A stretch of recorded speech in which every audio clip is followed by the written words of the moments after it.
Noticia, me comunican que ya está conectado con nosotros nuestro invitado, ¿no? Bueno, si es así, sin más preámbulo, vamos a recibir al economista José Luis Tapia.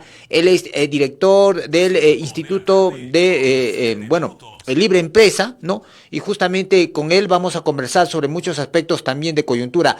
Economista José Luis Tapia, muy buenas tardes. Radio y Televisión Libertad lo saluda. Muy buenas tardes, Exxon, y también a todos tus seguidores. Bien, bien, estimado señor José Luis Tapia, una vez más es un gusto tenerlo en nuestros estudios para comentar, ¿no?, una serie de temas, sobre todo vinculados al ámbito económico. Antes de ello, quisiéramos que nos dé usted una referencia sobre qué es el Instituto de Libre Empresa, ¿no? Porque entiendo que se están realizando actividades por parte de esta entidad y creo que es muy importante conocer mayores detalles de la misma. Sí, muchas gracias por la oportunidad. Nosotros venimos trabajando en favor del libre mercado, la libre empresa, y hacemos cursos, diplomados, y ahora estamos embarcados también en un proyecto a nivel continental apoyando al Foro Liberal de América Latina, el cual tiene un séptimo foro liberal que se va a realizar en Perú por segunda vez. El año pasado también estuvimos auspiciando esta iniciativa y ahora también se trata del séptimo foro que va a ser el 18 y 19 de marzo vía formato online.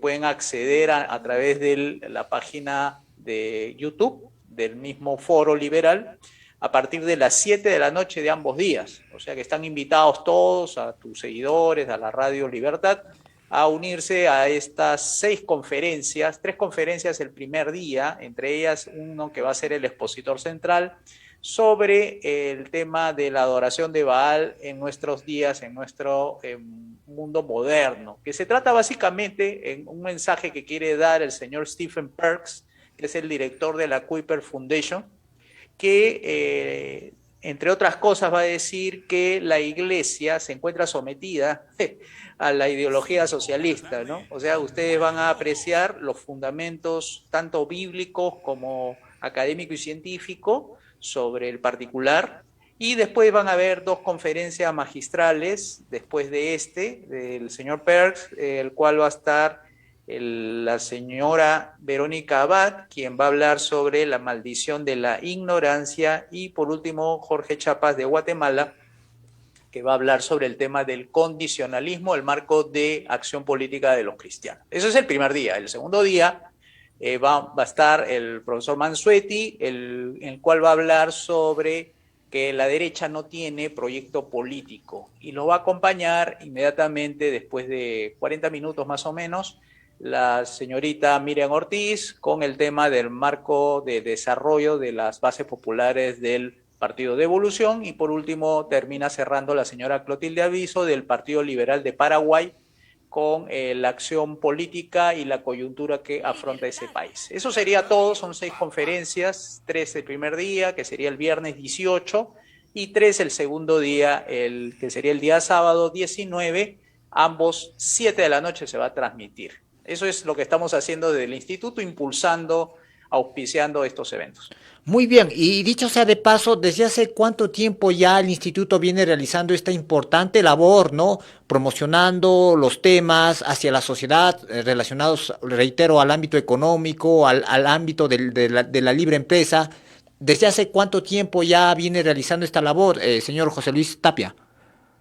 Bien, es más o menos, efectivamente lo fundamos el 8 de diciembre de 1998 y Ya. empezamos el primer día del siguiente año. O sea, estamos hablando de 1999, que viene a ser algo así como 23 años de labor, ¿no? De difusión, entrenamiento, capacitaciones, entrevistas, libros, que todo lo pueden encontrar en la página web del instituto, que es ILE, de Instituto, L de Libre Empresa y E de Empresa.pe. Ahí pueden encontrar toda la información, es de acceso gratuito, libros gratuitos.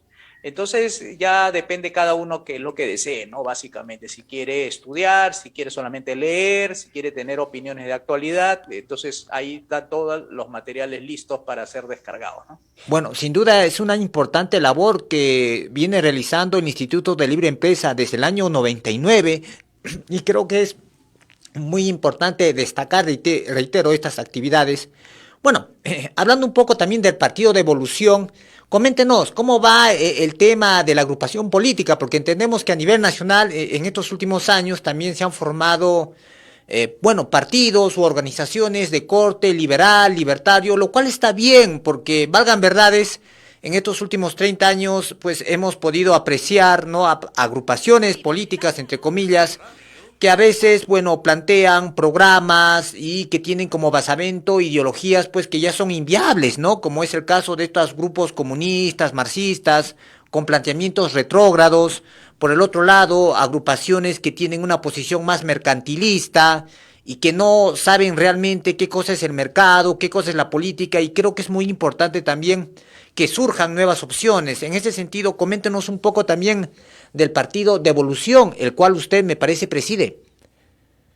Sí, bueno, soy representante, además miembro fundador. Todavía no hay, digamos así, los favoritos, candidatos, pero estamos trabajando para darle al Perú una opción.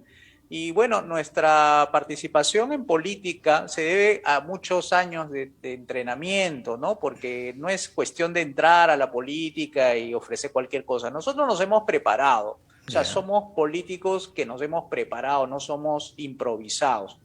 Y entonces lo que está haciendo el partido es un poco estructurar bien las bases, que eso es algo importante, ¿no? Porque firma, usted sabe que la firma se puede conseguir, ¿no? De manera natural, yendo a las Claro, calles, diciendo espontánea, somos ¿no? del partido, pero tener la gente, o sea, el equipo de gobierno, tener las bases alineadas a los objetivos de un proyecto político, eso cuesta, mi querido Exxon, cuesta. Y esto se requiere mucha paciencia, porque ¿de qué sirve tener la inscripción, mandarse a lo que se llama la arena política, si tus partidarios no conocen el proyecto, no conocen el programa, no saben cuál es la visión? Entonces lo que vas a tener es una organización donde todos van a hablar de todo, donde todos opinan de todo y no hay dirección para ese barco, ¿no? Entonces toda organización siempre tiene que tener una visión, una misión, un conjunto de actividades que apunten a un objetivo, y eso es lo que estamos haciendo desde el Partido de Evolución, tratando de impulsar un proyecto político llamado La Gran Evolución, de un programa que se llama Las 5 Reformas, con una serie de métodos que ya está probado que funcionan en política. Es el método FOPRA, que es formación, organización, propaganda, recaudación y acción política, y llevarlo con una hoja de ruta que tiene 8 pasos, ¿no? Entonces ya todo, como se dice, se tiene el mapa, se tiene la orientación,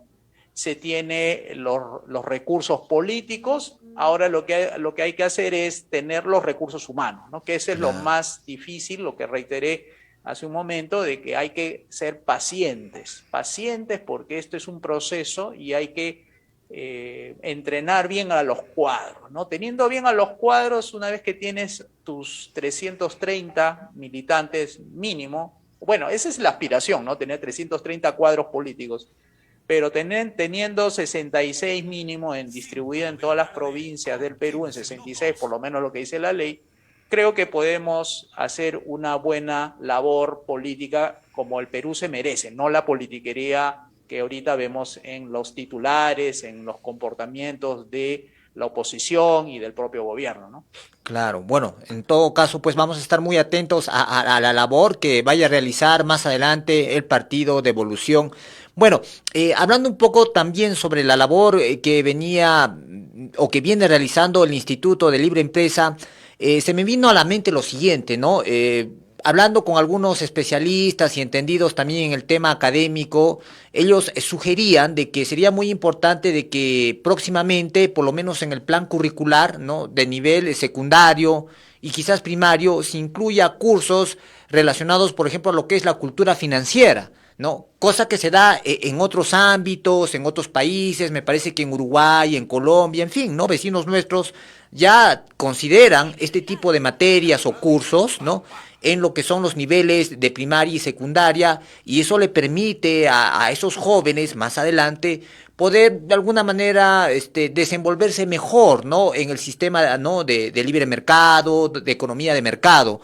cosa que todavía no se ve en el país, ¿no? Entonces, ¿cree usted que sería muy importante quizás fomentar también este tipo de, yo no sé, planteamientos, es decir, incluir, ¿no? Paulatinamente el curso de cultura financiera en los distintos niveles educativos?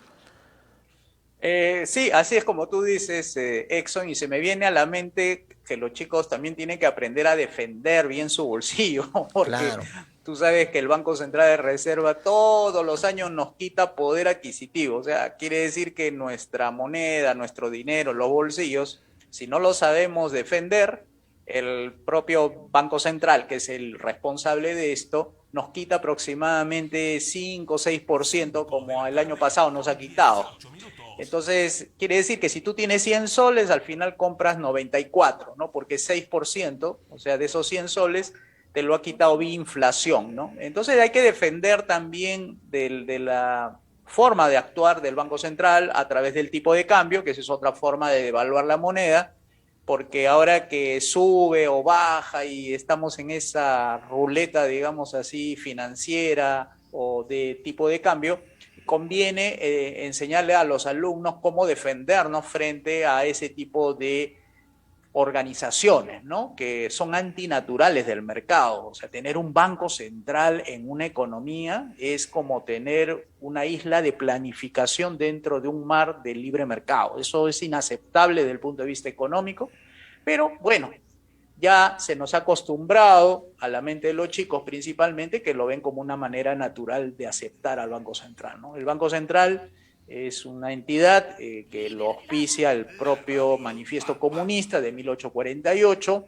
y ellos son los defensores de ese sistema monetario controlado desde el gobierno, ¿no? Entonces hay que enseñarle eso dentro de la cultura financiera de cómo defenderse frente a las devaluaciones tipo de cambio, por ejemplo, el alza del dólar, cómo defender el ahorro, por ejemplo, de los peruanos cuando tienes en los bancos, cuándo y cómo deberíamos defendernos, por ejemplo, cuando tienes una canasta familiar que no te alcanza. Entonces, las finanzas personales, las finanzas familiares se ven muy golpeadas con este tipo de entornos económicos que hay que defenderlo, porque si no, vamos a perder capacidad de compra y eso significa menos arroz, menos azúcar, menos capacidad de pagar pensiones, después nos atrasamos con las pensiones en los colegios, con las matrículas, no podemos comprar un libro que nos manda el colegio a comprar y entonces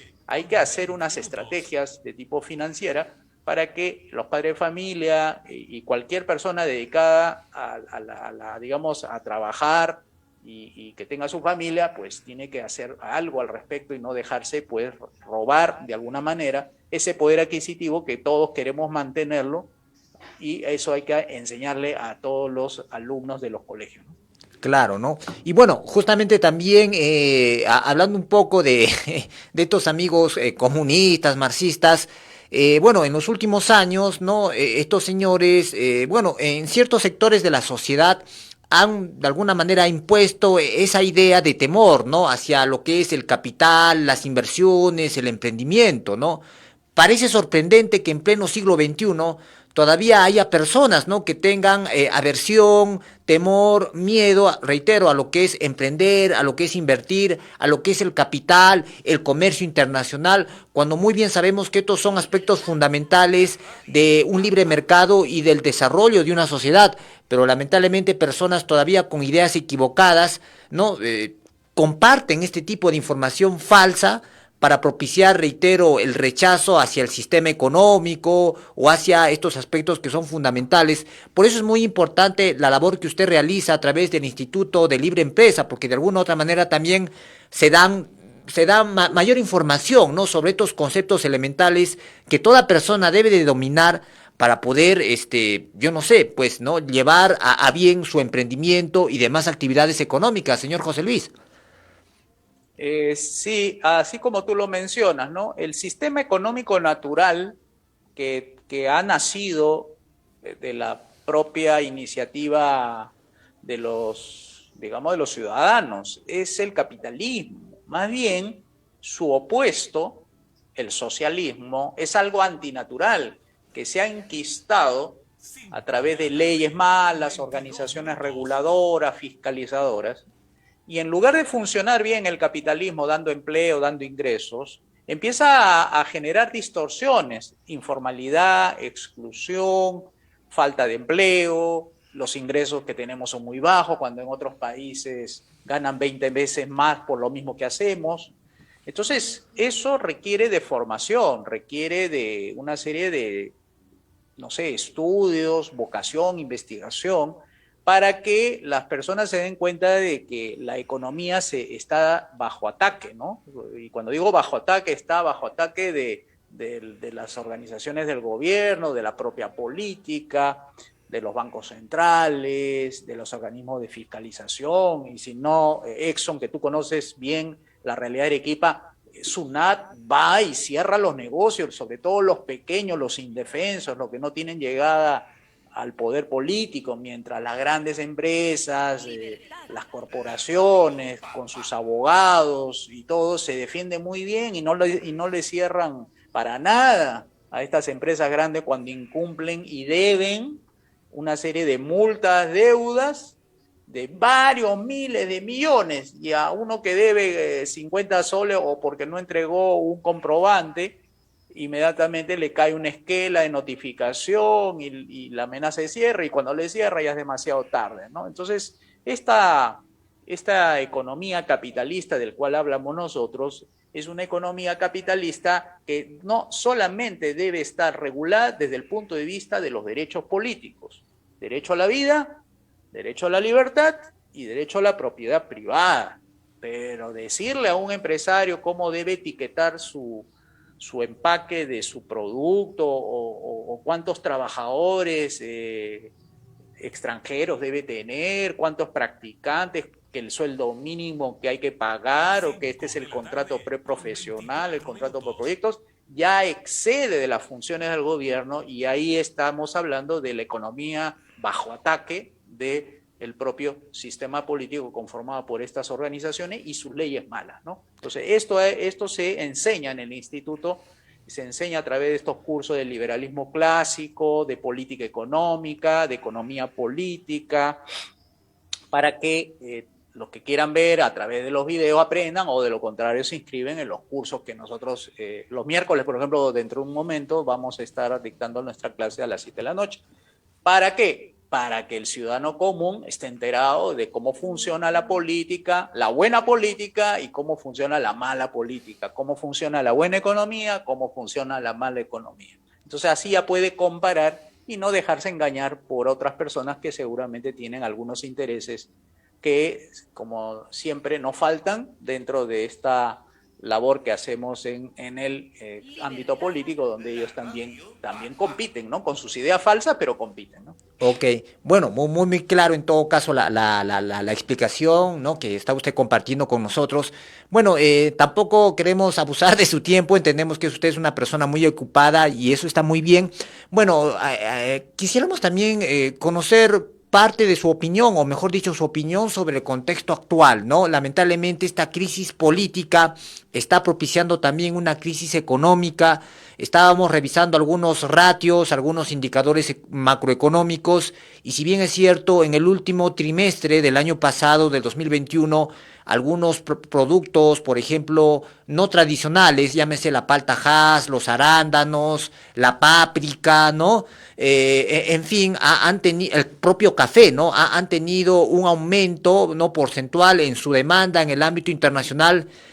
Si bien es cierto, esto es positivo, pero igual, ¿no? Estamos inmersos en una especie de contracción económica. En ese sentido, ¿cuál es su opinión sobre el actual contexto bastante accidentado que se está dando en lo político y que lamentablemente incide en lo económico?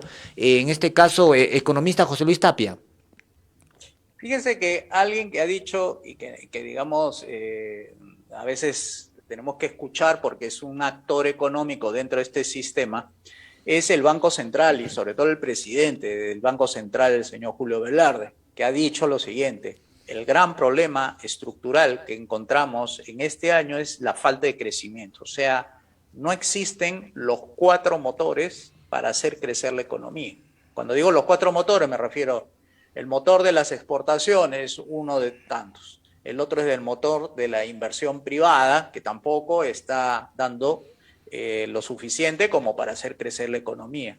Después, el otro es la demanda interna, que se refiere a las propias familias y las empresas que también compran, deben impulsar el crecimiento económico y, por último, la inversión estatal. Esos cuatro motores que hacen que la economía crezca están como apagados, o sea, están esperando que esta situación política se arregle. Mientras tanto, no van a invertir, por lo menos los empresarios, en las expectativas que tienen de corto plazo, o sea, de a 3 meses, o de largo plazo, un año, inversión privada. No va a generar inversión privada, es decir, va a guardarse su platita a los empresarios hasta que el panorama político se arregle, porque si ellos invierten en esta coyuntura, es posible que le cambien la regla de juego, y cambiar la regla de juego es el equivalente a cobrarle un impuesto de más, porque todos los planeamientos empresariales se basan sobre supuestos, entre ellos la inflación es un supuesto, el otro es el tipo de cambio, que ustedes están viendo cómo oscila, que puede estar 3.78, después está 3.84, y a lo mejor si prospera las firmas para conseguir la vacancia, se dispara a 4 soles, y esas variables son muy sensibles para hacer planeamiento empresarial y prefieren no invertir en máquinas, no estoquearse de insumos, prefieren mantenerse, como se dice, en calidad de observadores hasta que esta política, digamos, con ruido que tiene, se vaya a minorar. Entonces, en ese contexto, eso golpea a las clases populares, ¿no? Golpea a los que viven de las rentas que le otorga su trabajo en una empresa o tal vez vendiendo de manera independiente, porque las empresas son las principales compradoras. Y después vienen las familias, ¿no?, que compran también. Y estos dos motores que están apagados no contribuyen al crecimiento de los ingresos de las personas, y día a día vemos cómo se van desplazando personas que estaban en la clase media, pasan a la clase pobre, ¿no? O sea, cada día van perdiendo empleo personas que no encuentran trabajo estable y tienen que de alguna manera buscarse vendiendo de algo, no sé si hay que informalizarse a veces para hacer eso, y se vuelve una de mala suerte, digamos, para esa persona. Entonces, si no tenemos un gobierno, por lo menos que ofrezca las garantías de invertir, garantías de hacer empresa, de tener un mercado libre, también privatizar, achicar el tamaño del Estado, desregular la economía, entonces va a ser bien difícil que las cosas cambien, porque a lo mejor pueden cambiar de presidente, pero la situación política no va a cambiar. Recuerda, Exxon, que en el año 2020 tuvimos 4 presidentes en 5 años, y eso con vacancia, más vacancia, más vacancia y más vacancia. Y la economía empeorando, y la situación política inestable. Entonces, la vacancia no es la solución, querido Exxon. Aquí hay que cambiar el sistema. Estamos en un sistema muy malo, un sistema llamado por nosotros estatista, alimentado por el socialismo, que hace que las personas no encuentren trabajo en estos momentos, que las inversiones no inviertan, o los inversores no inviertan, y las empresas crezcan. Y esto viene desde mucho antes, no es con Castillo. Castillo creo que ha sido la cereza en la torta. Y tal vez Bermejo en el 2026, que se está promoviendo su candidatura, de un sector de la izquierda que lo está llamando. O sea, imagínate ese tipo de candidato que vamos a tener para el 2026. Y si no es este año, si es que no hay nuevas elecciones generales, porque también hay una tendencia de la fuerza política a que se vayan todos. Se vaya el presidente y se vayan los congresistas. Entonces, querido Exxon, la situación es bastante difícil para los que estudiamos economía, y hay que protegerse, ¿no? Protegerse contra las eventualidades de la política, porque golpea, lamentablemente, por tener un sistema tan intervenido, que cualquier cosa que hace la política golpea la economía. Es el equivalente a un elefante dentro de una tienda de vidrios. Se mueve el elefante, mueve la cola, mueve la oreja y rompe todo. Ese es más o menos el equivalente a decir del sistema que tenemos. La política hace algo y golpea las inversiones, golpea las exportaciones, golpea los bolsillos, golpea los ingresos, y eso es porque necesita un cambio de sistema. Y el cambio de sistema lo va a hacer solamente aquellos partidos políticos que apoyen el capitalismo liberal, apoyan las privatizaciones, apoyan las desregulaciones, sin ningún tipo de complejos y vergüenzas. No hay otra salida. Ya se probó el socialismo, incluso el socialdemócrata, el consenso socialdemócrata que tenemos en estos momentos, también se está probando que no sirve. Eso es lo que nos ha traído al señor Pedro Castillo y su grupo de Perú Libre. Eso es lo que ha traído a Chile a elegirse al señor Gabriel Boric de izquierda. Eso es lo que ha traído a que regrese la señora Kirchner a través de Alberto Fernández en Argentina. Eso es lo que va a traer a Gustavo Petro en Colombia una vez que finalice el mandato el actual presidente. Y eso es lo que está trayendo problemas y que también va a acabar muy mal es el señor Guillermo Lasso en Ecuador. Entonces, el consenso socialdemócrata tampoco representado en los partidos de derecha, que se dicen de derecha ahora, son socialdemócratas en realidad, van a traernos la tranquilidad y no va a poder contener a la izquierda. Entonces necesitamos partidos de derecha, pero auténticos de derecha, y dejar atrás la vieja derecha, que es la que marcha todos los días tratando de vacar al presidente sin darle ninguna alternativa al país. Eso es lo peor de todo, que la derecha vieja, la vieja derecha, no tiene un proyecto político que ofrecer en estos momentos al país, y por eso la gente no les cree y no apoya las marchas y no salen contundentemente a expresar su rechazo al socialismo. Bien, bien, economista José Luis, ha sido un gusto poder contar con su presencia la tarde de hoy y conocer su punto de vista sobre estos hechos de coyuntura. En ese sentido, una reflexión final, un mensaje a la gran audiencia de Radio y Televisión Libertad que ha estado pendiente de esta entrevista.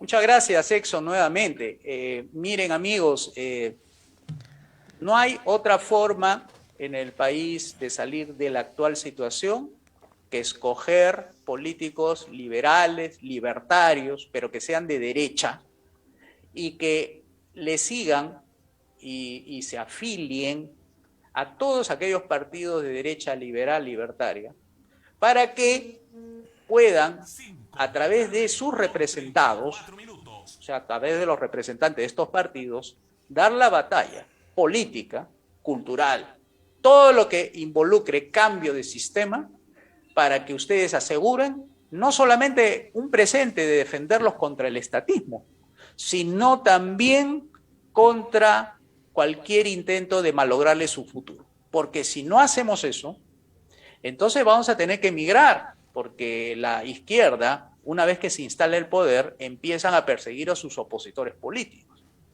Y eso va a ser la repetición del año 89-90, cuando miles de peruanos iban 1.300.000 peruanos y regresaban 1 millón, y anualmente se quedaban 300.000 peruanos en el extranjero. Todos los días miles de peruanos, 1.000 peruanos por día salían y no regresaban. Eso es cuando el socialismo avanza y eso es cuando la derecha vieja no puede hacer nada. Entonces, cuando tenemos grupos liberales, partidos libertarios, partidos liberales, que apuntan hacia un esquema de reducción del tamaño del Estado a solamente 3 funciones, justicia, seguridad y obras públicas, y deja que el mercado haga su labor para que funcione bien, entonces vas a obtener con esas medidas mayores ingresos. Y cuando digo ingresos, no 1.000 soles más, no. Se puede lograr en pocos años tener ingresos que pueden llegar hasta los $120.000 al año. Eso es lo que está ganando un habitante en Qatar como promedio, no el más millonario, sino como promedio. Las calles más seguras como Japón o Canadá, o tengas empleos masivos como en República Checa, que es el país con menos desempleo en Europa. Entonces, solamente aplicando un buen programa político y un proyecto político claro de derecha capitalista y liberal, se puede sacar al Perú adelante. No se necesita grandes, digamos, PhD, no, es un tema de programa y proyecto político correcto. Eso es todo, no hay que inventar mana y, por cierto, derogar las leyes que ahorita nos asfixian y nos promueven que nos estanquemos. Entonces yo creo que el capitalismo liberal es la salida, es la única, es la bala de oro, no hay otra bala, ya se probó todo, esa es la única que queda.